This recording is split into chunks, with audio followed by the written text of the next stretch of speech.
In the desert of the American Southwest, a lone rider receives an unmistakable warning. From a creature that could kill him in moments.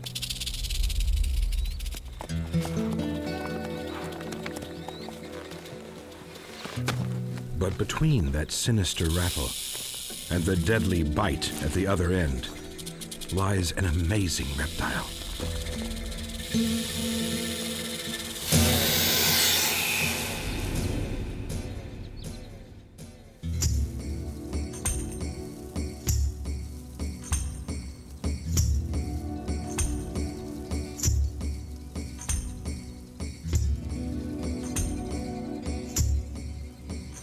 From coast to coast, rattlesnakes, many of them beautifully marked, have inched their way into the Americas and into our lives.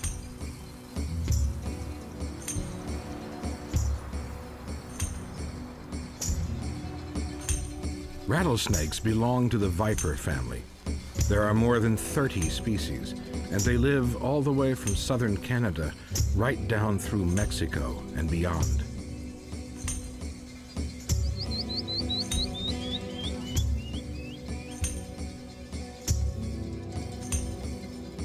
A few even thrive on remote islands.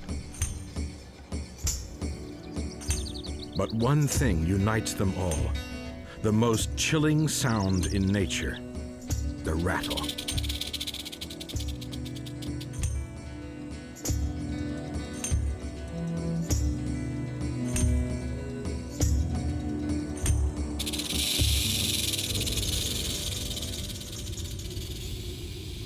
Fossils show that rattlesnakes evolved only 5 million years ago, not long after we did.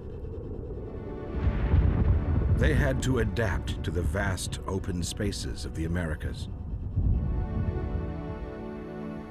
Large animals could easily trample on them, and so rattlesnakes needed a clear warning.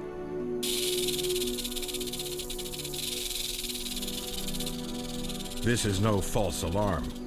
Venom can serve as a backup if need be.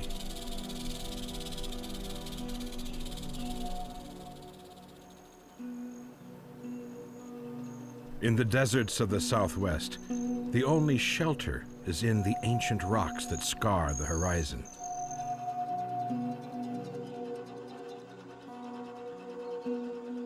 The sun's rays beat hardest on south-facing slopes, warming the crevices beneath.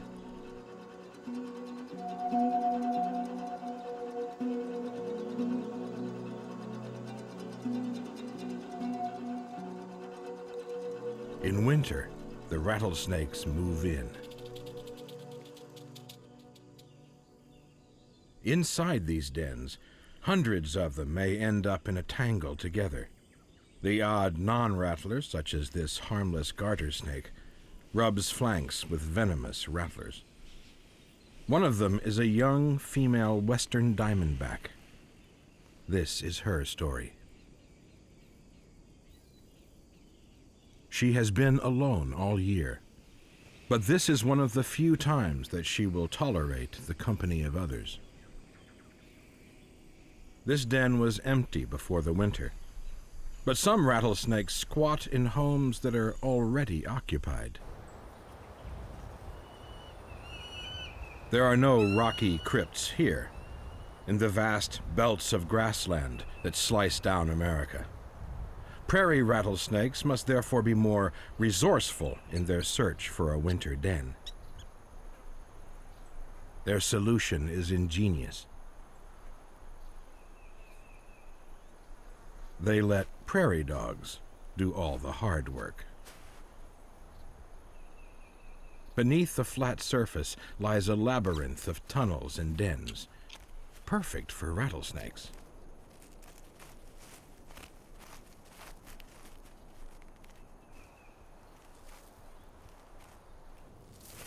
Once in, the snakes who got there first are impossible to get rid of. By the time the snakes leave, the prairie dogs will no longer need the burrows as winter shelter.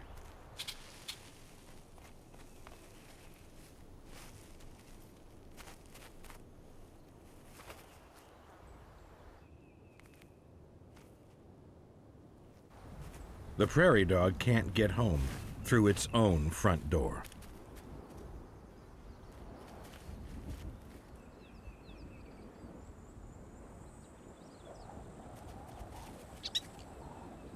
When they come above ground to feed, the prairie dogs have to keep a constant eye out for predators.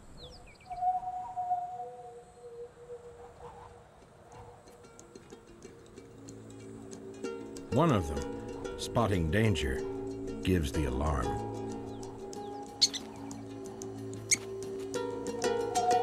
A great horned eagle owl.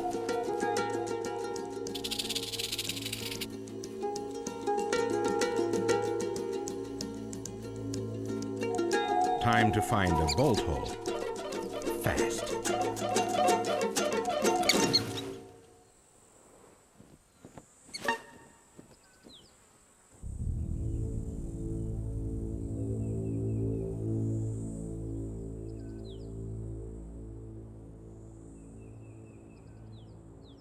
Another enterprising rattlesnake also gets its den built for it by fire.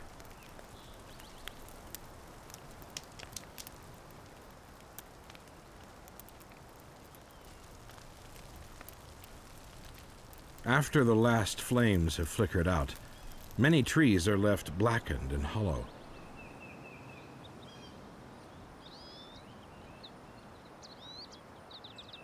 Where roots once invaded the soil, stump holes now house the largest rattlesnake of all, the magnificent eastern diamondback.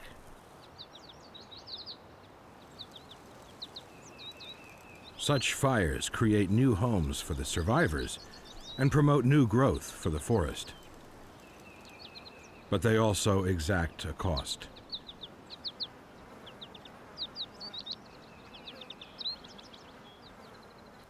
Winter is over, and the eastern diamondback leaves its shelter to travel the long distance to summer feeding grounds. Its elaborate markings help camouflage its 2-meter body.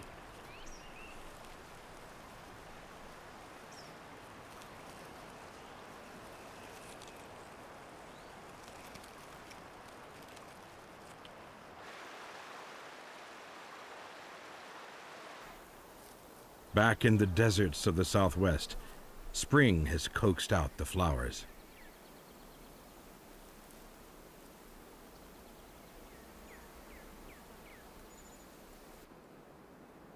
The warmth that seeps into the den gently rouses the rattlesnakes.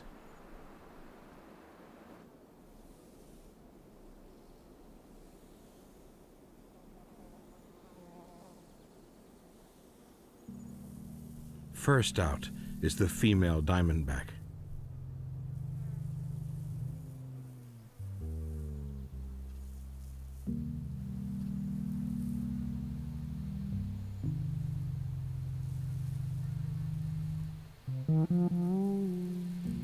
Her last meal was 6 months ago, just before she went into hibernation.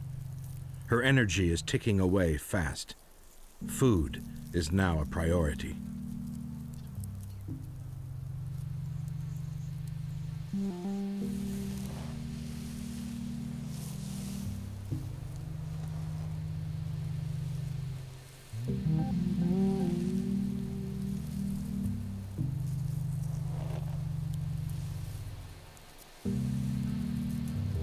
Still sluggish, she, like all reptiles, needs heat to get going.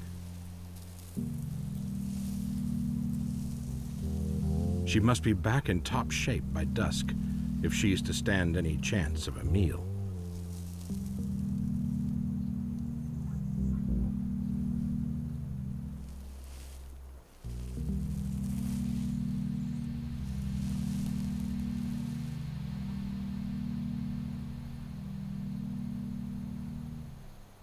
Back in the east, a rattlesnake already warmed up lives in the woody corridors between strips of wild cane.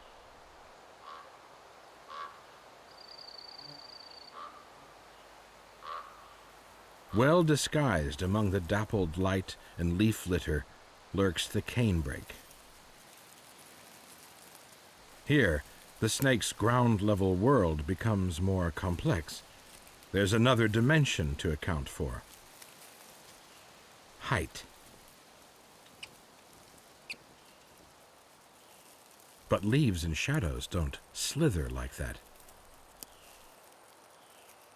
The squirrel spots a suspicious ripple, and with a flick of the tail, tells the snake that it has been seen. The canebrake will just have to wait, motionless, for a less vigilant squirrel. Squirrels would be way too big for many snakes to handle. Here, up in the loose, steep rock slides of the mountains of Arizona, New Mexico, and Mexico, lives a rattlesnake that is barely a foot long. The tiny, ridge-nosed rattlesnake.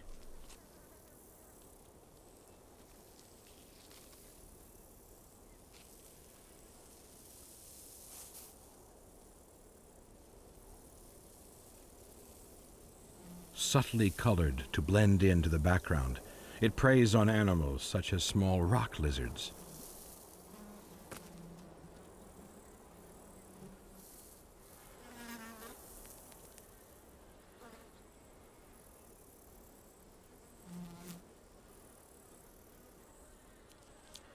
The ridge-nose's narrow, arrow-shaped head lets it squeeze after its prey through even the tightest gaps. But so much about these tiny mountain snakes is still a mystery, partly because they live in such isolated, inaccessible places.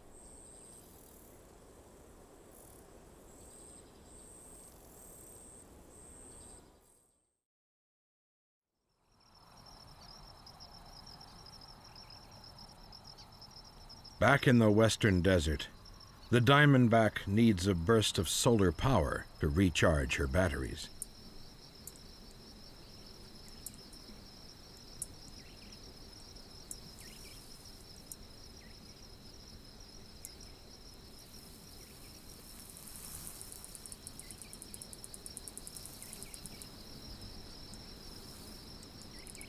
By the time it's dark, her power levels have risen, and she is ready for action. Ready for her first unsuspecting prey, which should be out and about at any moment now.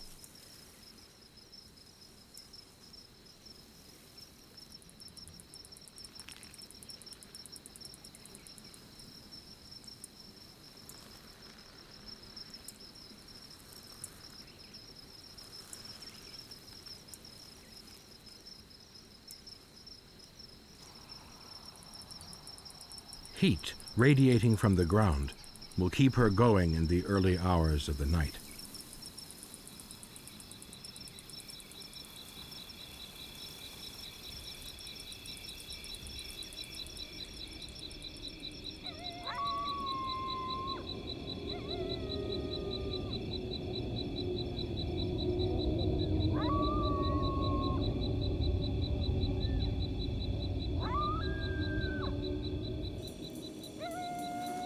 She wastes no time.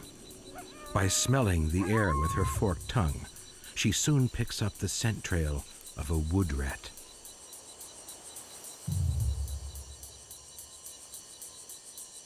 It signposts the way as clearly as a map, straight to the wood rat's nest.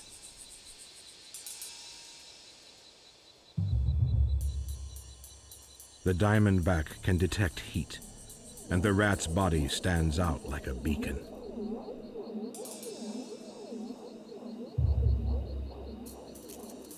Two pits at the front of her head focus heat onto a grid of thousands of nerves. These, together with two more organs in her mouth, help build a perfect heat image.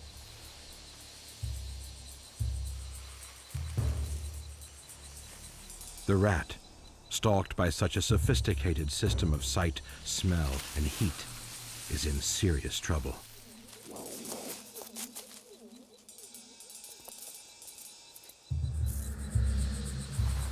A spaghetti junction of old, stale animal tracks crisscrosses the ground. But by using her forked tongue to compare smells, the diamondback easily picks out the rat's fresh trail.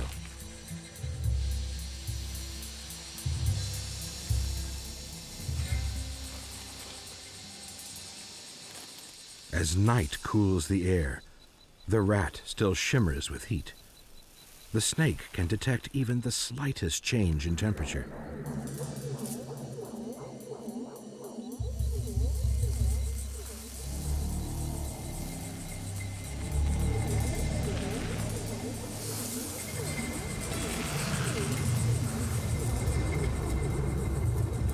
She takes aim.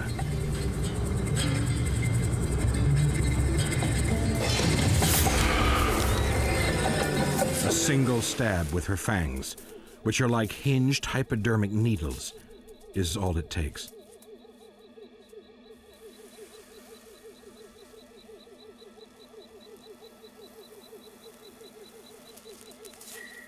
The rat staggers away, mortally wounded.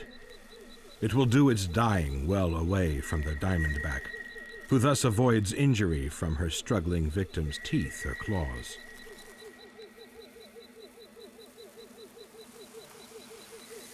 Venom is an ingenious, long-distance chemical weapon. Not only is the rat already dead by the time the snake finds it, but it is also half digested. Venom, which is made from modified saliva, is a rich cocktail of proteins and enzymes that breaks down flesh.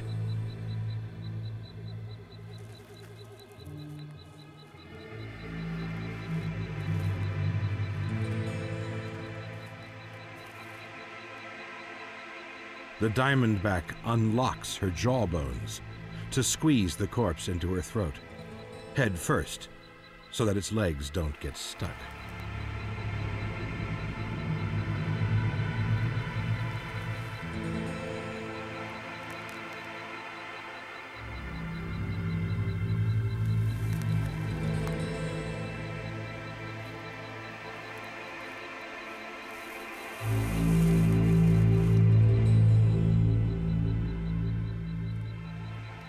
Her fangs help fork it in. With her mouth so full, she can neither get away from danger nor bite in self-defense, and must, for a while, depend on her rattle's reputation alone.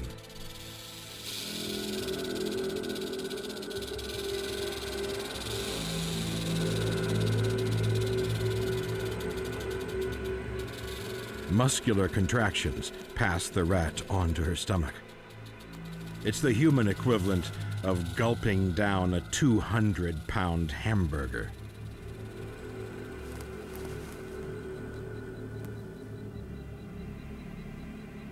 A special tube poking from the base of her mouth, the glottis, allows her to breathe in mid-swallow.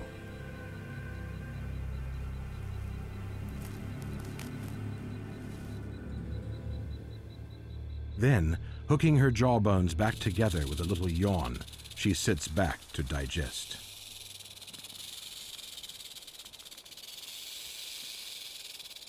Not a whisker, not a drop of blood is wasted. It's an extremely efficient way to feed.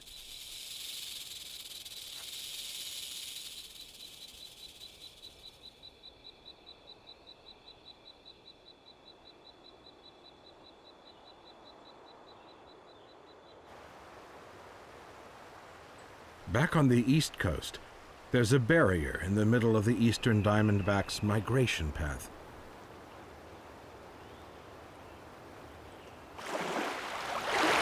Fortunately, like many snakes, it is a superb swimmer. So good, in fact, that eastern diamondbacks have been found several miles out to sea. Because it doesn't hunt while swimming, this snake, though deadly on land, is harmless in water.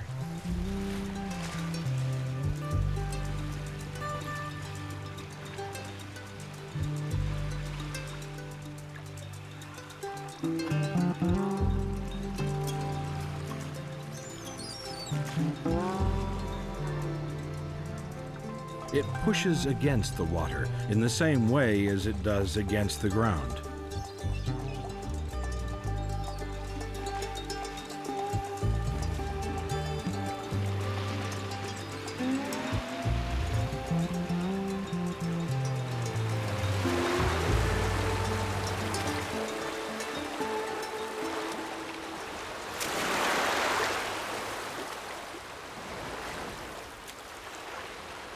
Dry land isn't necessarily any easier to crawl on.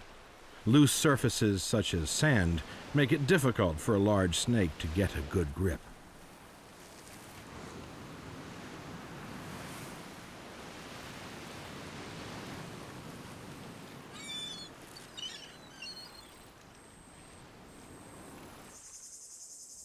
It's a locomotion problem also faced and solved by the sidewinder rattlesnake.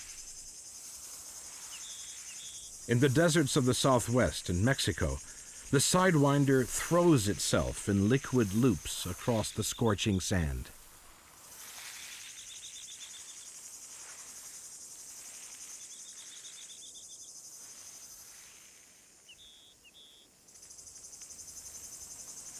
It's so hot here that only a few minutes out of the shade could kill it.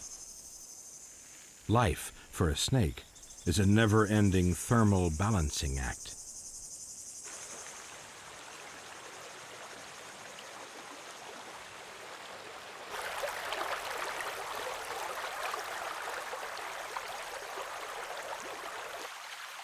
Rattlesnakes get most of the water they need from their prey, but the chance to drink is always welcome.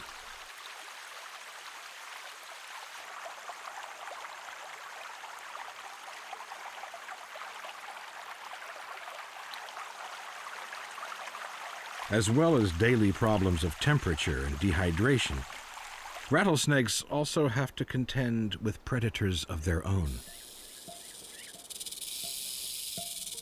The diamondback, not nimble at the best of times, is still stuffed full of wood rat and is particularly vulnerable.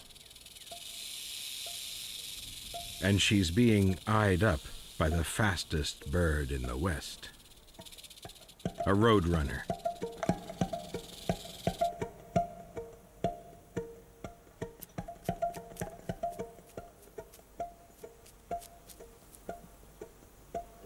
And roadrunners, which belong to the cuckoo family, eat small snakes.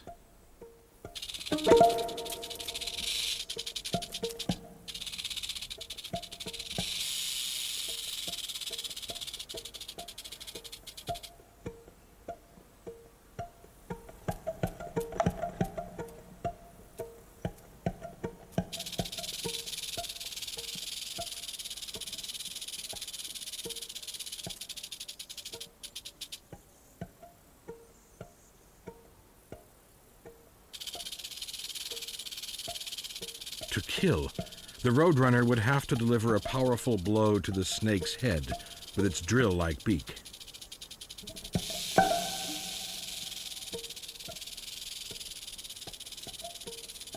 Luckily for the diamondback, she's too big. The bird won't risk it.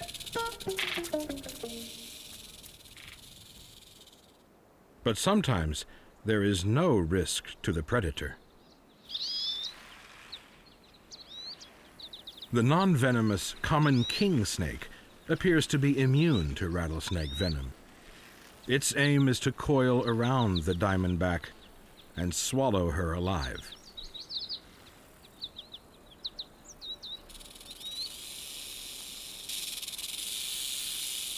Twisting up to make herself look bigger, the diamondback, once she recognizes her attacker, drops the rattle. The king snake, like all snakes, is deaf and cannot hear the beat from the diamondback's personal percussion instrument, so there's no point in playing it.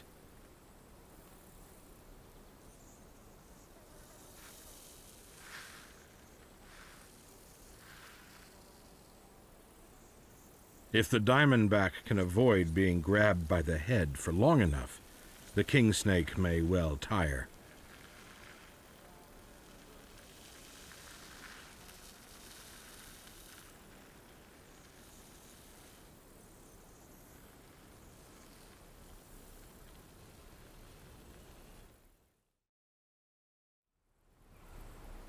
For those that can hear it, the rattle is one of the most effective defenses in nature, giving fair warning in plenty of time.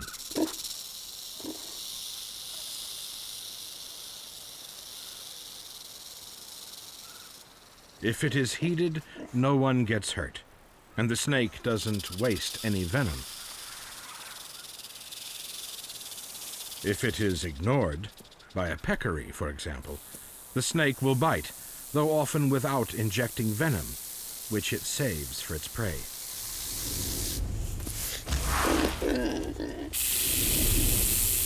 The rattle, powered by muscle similar to heart muscle, uses very little energy, and so can keep going for a long time. It says a lot about the snake's physical condition. Useful information for a ground squirrel. The faster the rattle, the warmer and therefore the more dangerous the snake.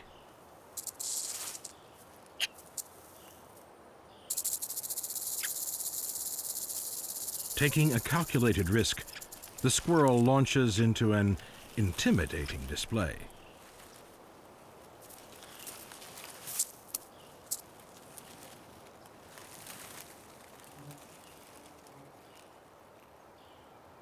But the threat is minor compared to dangers from man.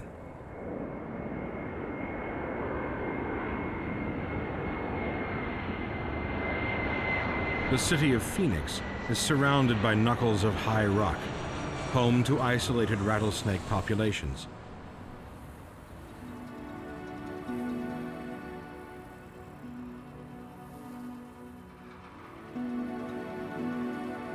These snakes are effectively stranded high and dry. Evicted from the land below, snakes such as this tiger rattlesnake can no longer cross over to the other side to breed.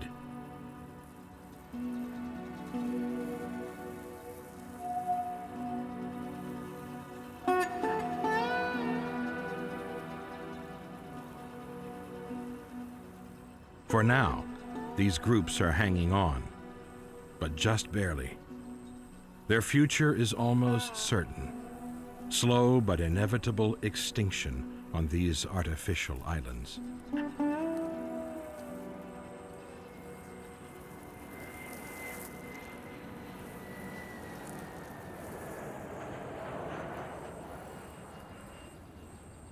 The snakes that evolved on natural islands, however, have no need to leave, for they occur nowhere else. Santa Catalina, in the Gulf of California, has a very unusual rattlesnake.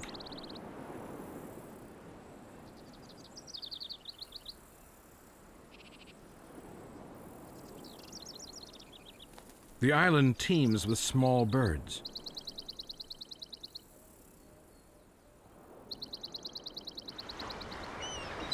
At sunset, they fly back to roost together in the scrub trees. Just when the Santa Catalina rattlesnake is feeling lively.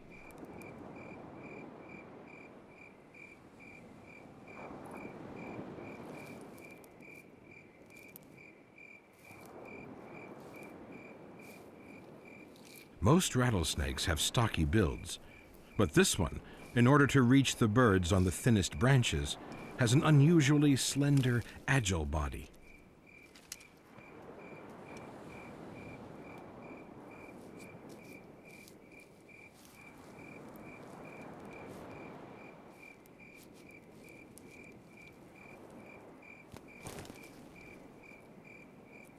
Even more bizarre, this rattlesnake doesn't want to give a warning, so it's lost its rattle.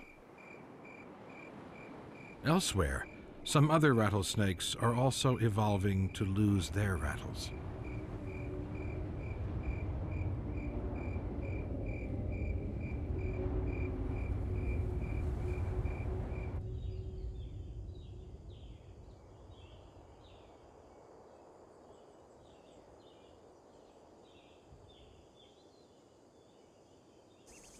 The Diamondback has finished digesting her meal. Her old skin is no longer big enough. It's time for a new one. Like human skin, the top layer of snake skin is dead. Unlike humans, who shed bits of skin all the time, snakes do so neatly and dramatically.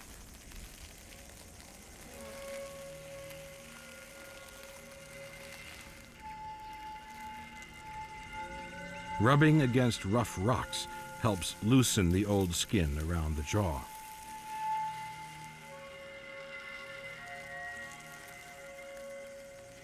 Because her eyelids, which will also peel off, have fused into a hard, misty scale, she feels particularly vulnerable.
When the last shred of skin pulls away, it reveals a brand new dark link of rattle, nearest to the black and white stripes.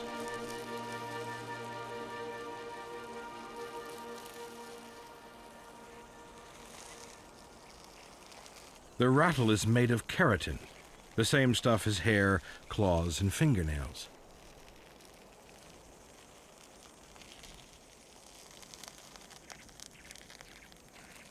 Locking together in a loose figure eight, the segments kink upwards to avoid getting snagged on the ground.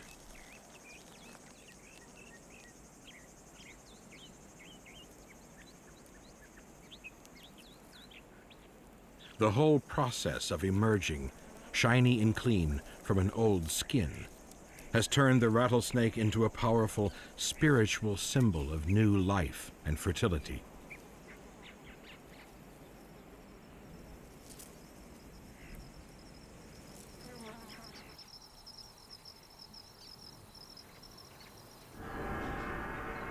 At the ancient Mayan temple of Chichen Itza in Mexico, the steps are bordered by gigantic stone serpents. The tropical rattlesnakes sheltering in the temples were considered sacred.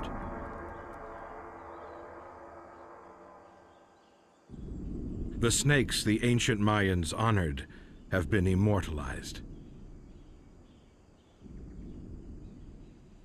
Come on, can you say praise the Lord? If God anoints you to pick a thing up, if it bites you, the Bible don't say it won't bite you. If it bites you, you better... Modern worship uses not symbols, but live snakes. A passage from the Bible urges, "And thou shalt take up serpents." So in Tennessee, members of one evangelical sect do just that.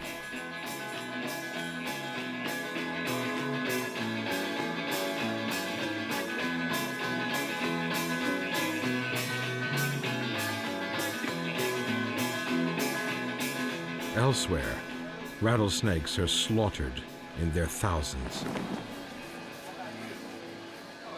Yearly roundups take place across the southern and southwestern states, originally organized because of exaggerated claims that rattlesnakes harmed livestock and people.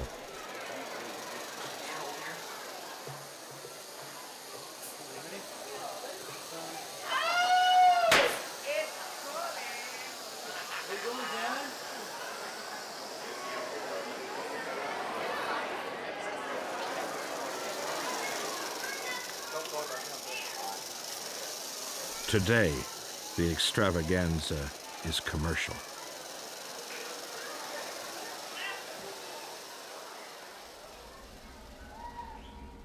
The craft work of the Pueblo tribes does no harm.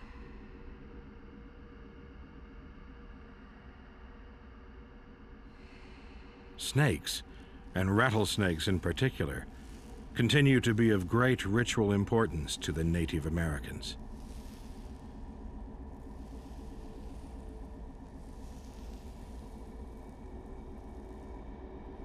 Representing lightning bolts, the snakes deliver prayers for rain to the spirits that control the weather.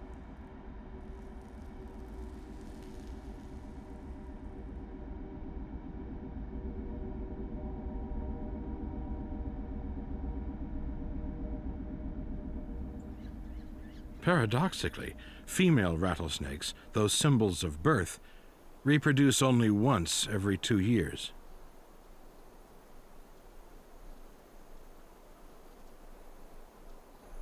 The Diamondback had last year off. This year, she is fertile again.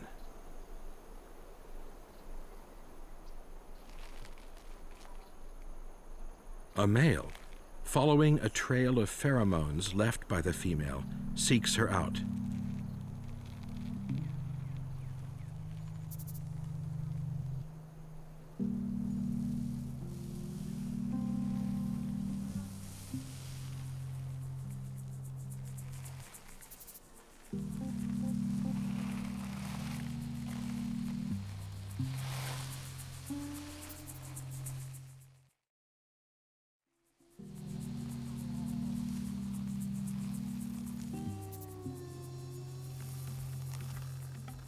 To stimulate her, he stretches along her body, rubbing and stroking.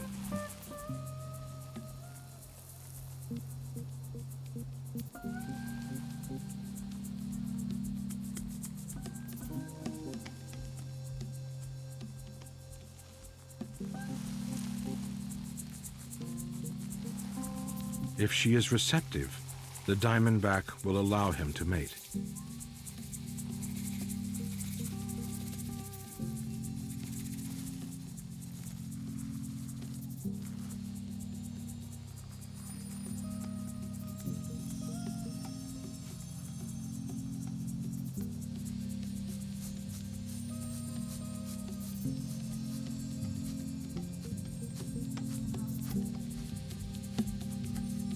Using one of his 2 reproductive organs, called hemipenes, the male transfers sperm into the female.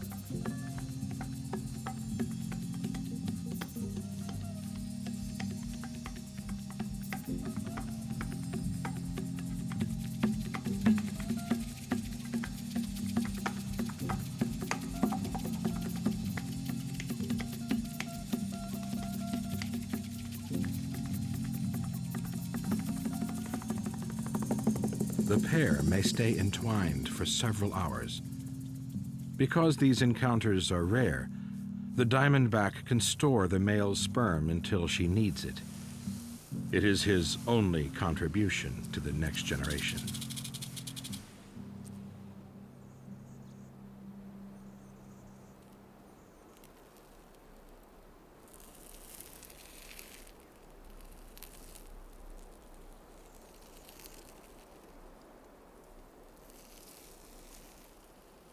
All rattlesnakes give birth to live young, an exhausting task. The Diamondback can help speed up the growth of her unborn babies by spending more time in the sun.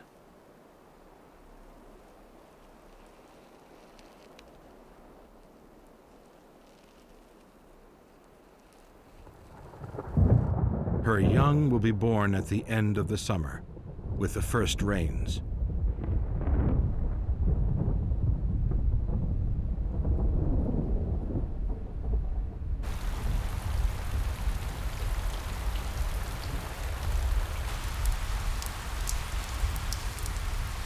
Now the rattlesnakes are at their most active.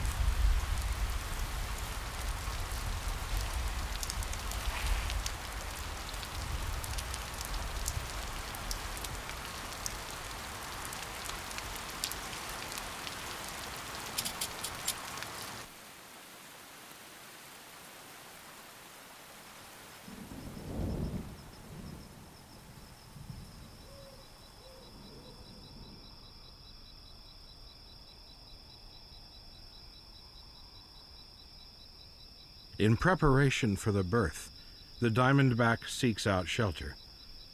After a gestation of 90 days, the unborn babies are now fully formed and ready to face the world.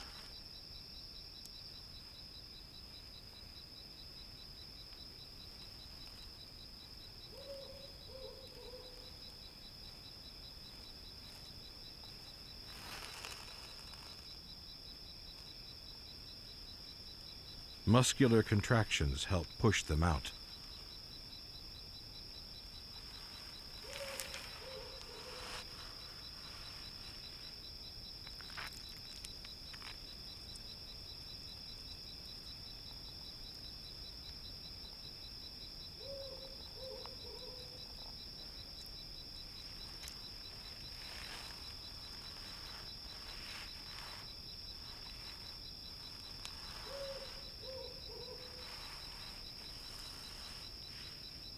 The thin, protective birth sacs, now their only link with their mother, are so fragile that they tear moments after the babies emerge.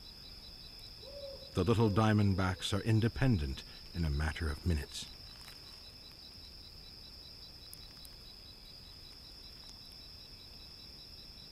They even have venom, which is just as toxic as that of adult rattlesnakes. There just isn't quite as much of it.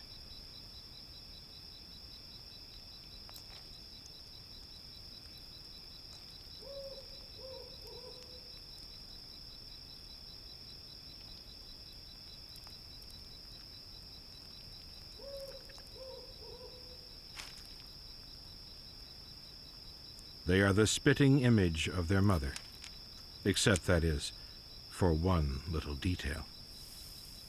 Something is missing. Where there should be a rattle, there is, at the moment, just a little button.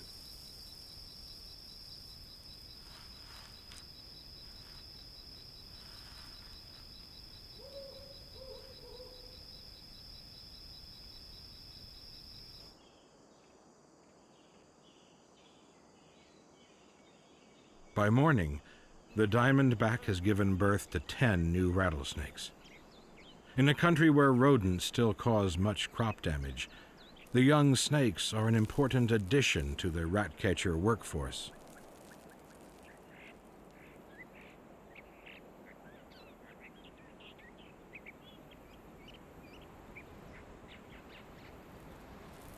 They shed their skin for the first time when they are only 5 to 10 days old, and will leave their mother soon afterwards.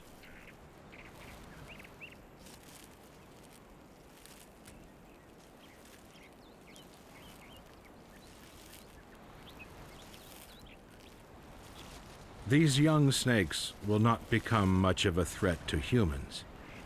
We are more likely to be hit by lightning than be killed by a rattlesnake bite. And scientists are finding that venom may even help treat some human illnesses.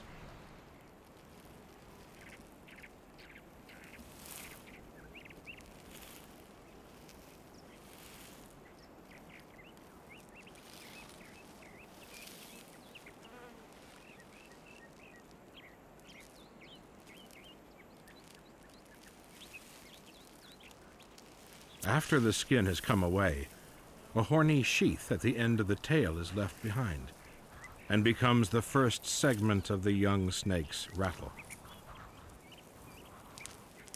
Every time the snake sloughs, several times a year, a new bit of rattle hooks on. The youngster could live for 25 years. But many rattlesnakes won't last that long.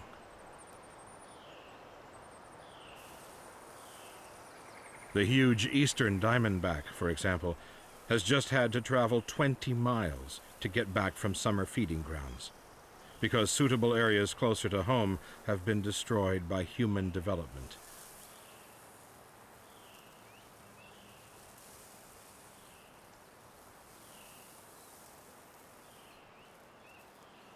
Now, though, it has made it safely back to its familiar winter home.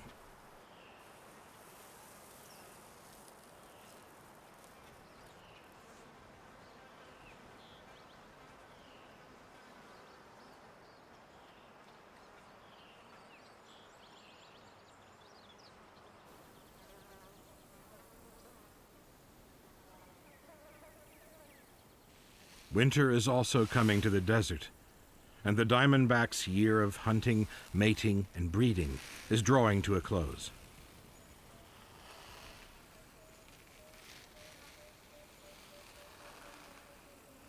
By following the sun's curving path across the sky in the morning and afternoon, she is able to make her own path back to the den on a straight, direct route. She has traveled several miles from the den this summer. Her young, now independent, also use scent trails to lead them to the same hibernation den that their mother uses.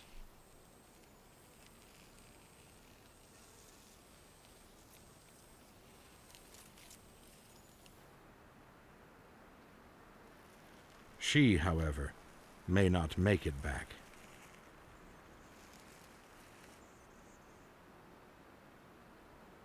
It takes some time for a slow-moving snake to creep across a 20-foot ribbon of asphalt, and the delicious warmth of the pavement makes her linger.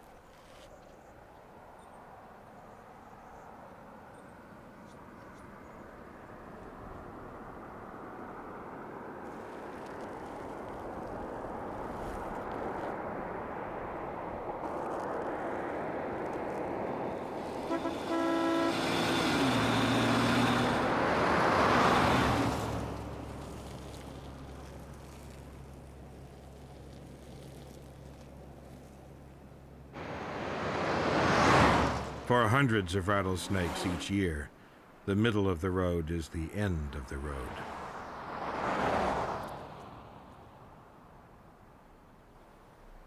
All around the outcrops of rock, webs of familiar scent trails guide the rattlesnakes, so solitary for much of the year, towards their spectacular annual reunion.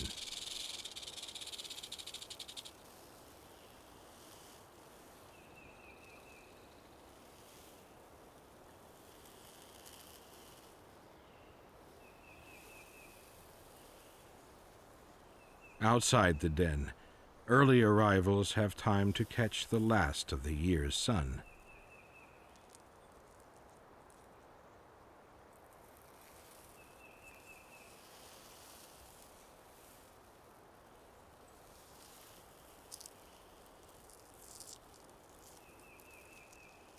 So when the weather turns colder, there's not far to go.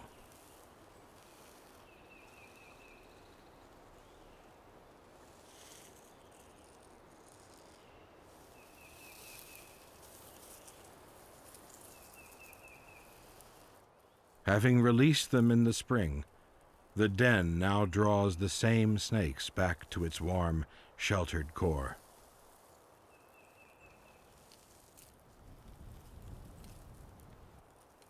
Like planets orbiting around a warm star, the snake's whole year revolves around this den. Without it, the diamondback and the others would perish.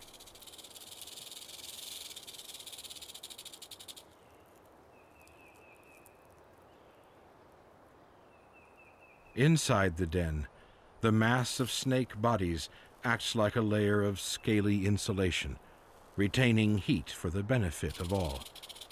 Somehow, the dens never seem to get overcrowded.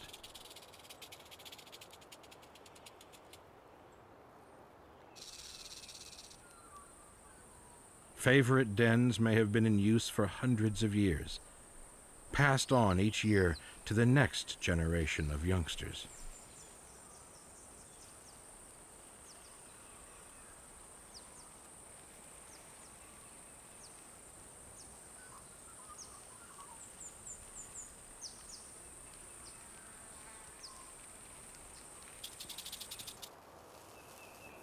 And as long as we can be as tolerant of them as they are of each other, rattlesnakes should be curling up together in here for centuries to come.